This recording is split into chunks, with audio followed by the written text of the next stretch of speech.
رمضان المبارک کا ایک خاص تحفہ ہے جو اللہ کریم نے ہمیں عطا فرمایا ہے۔ رمضان المبارک کا وہ خاص تحفہ کون سا ہے؟ وہ تحفہ تراویح کا تحفہ ہے۔ روزے ہم اور مہینوں میں بھی رکھ سکتے ہیں، فرض کرے شوال میں بھی روزے ہیں لیکن وہاں پر تراویح نہیں ہے، ذی الحجہ میں بھی روزے ہیں تراویح نہیں ہے، محرم میں بھی روزے ہیں تراویح نہیں ہے، اسی طرح شعبان کے اندر بھی روزہ رکھا جاتا ہے لیکن تراویح اس کے اندر نہیں ہے۔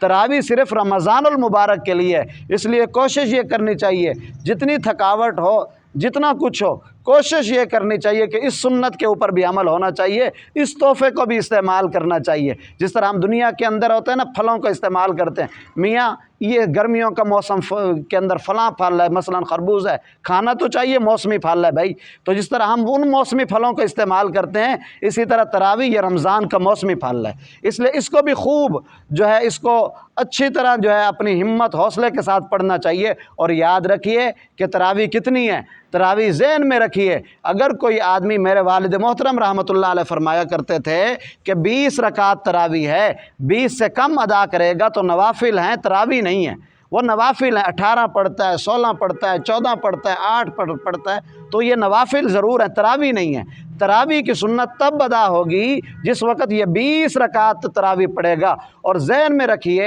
کہ اللہ کے نبی جناب نبی اکرم صلی اللہ علیہ وسلم کے زمانے کے اندر جب تراویح ہوئی تھی تو حضور علیہ الصلوۃ والسلام نے جب پہلی رات تراویح پڑھائی تو لوگوں کی تعداد کم تھی، دوسری رات تراویح پڑھائی تو اس سے زیادہ تعداد ہو گئی، جب تیسری رات تراویح پڑھائی اس سے بھی زیادہ تعداد ہو گئی، حتیٰ کہ مسجد کے اندر پاؤں رکھنا مشکل ہو گیا۔ جب چوتھی رات آئی تو تعداد اس سے بھی بڑھی۔ اللہ کے نبی صلی اللہ علیہ وسلم تشریف نہیں لائے، آپ علیہ الصلوۃ والسلام نے فرمایا کہ اگر میں نے اس کے اوپر پابندی کی تو مجھے خطرہ یہ ہے، چونکہ یہ اللہ کو بہت محبوب عبادت ہے، کہیں اللہ کریم فرض نہ کر دیں۔ اس وجہ سے آپ علیہ الصلوۃ والسلام نے اس کو ترک کر دیا۔ جس وقت سیدنا، اور ترک کرنے کا مطلب یہ نہیں ہے کہ بالکل چھوڑ دیں، مطلب یہ ہے کہ علیحدہ علیحدہ حضرات پڑھتے تھے، 2 حضرات 4 حضرات علیحدہ علیحدہ ہو کر پڑھتے تھے۔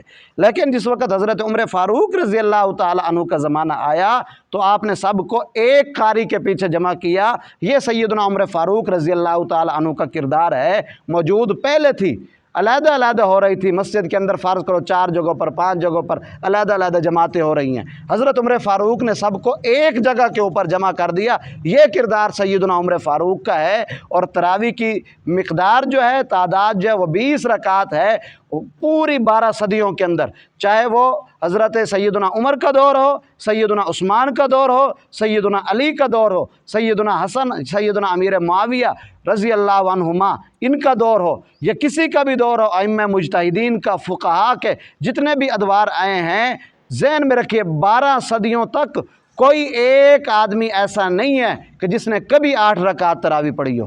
یہ 12 صدیوں کے بعد ایسے لوگ پیدا ہوئے کہ جنہوں نے 8 رکعت تراویح کا مسئلہ مشہور کیا، وگرنہ 12 صدیوں کے اندر کوئی ایک آدمی ایسا نہیں ہے، ذمہ داری کے ساتھ عرض کر رہا ہوں، 12 صدیوں کے اندر کوئی ایک آدمی ایسا نہیں ہے جس نے 8 رکعت تراویح پڑھی ہو۔ 12 صدیوں کے اندر کوئی بھی ایسا نہیں ہے۔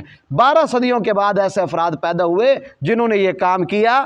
یاد رکھیے، الحمدللہ ہماری خوش قسمتی ہے کہ ہم 20 رکعت تراویح بھی پڑھتے ہیں، باجماعت بھی پڑھتے ہیں۔ اور یاد رکھیے، تراویحوں کے حوالے سے ایک سنت تو یہی ہے کہ 20 رکعت پڑھنی ہے، دوسری سنت یہ ہے کہ پورا مہینہ پڑھنی ہے، تیسری سنت یہ ہے کوشش یہ کرنی چاہیے کہ ایک قرآن مجید بذات خود پڑھے تراویحوں کے اندر، یا کم از کم سنے۔ یہ چیزیں ہیں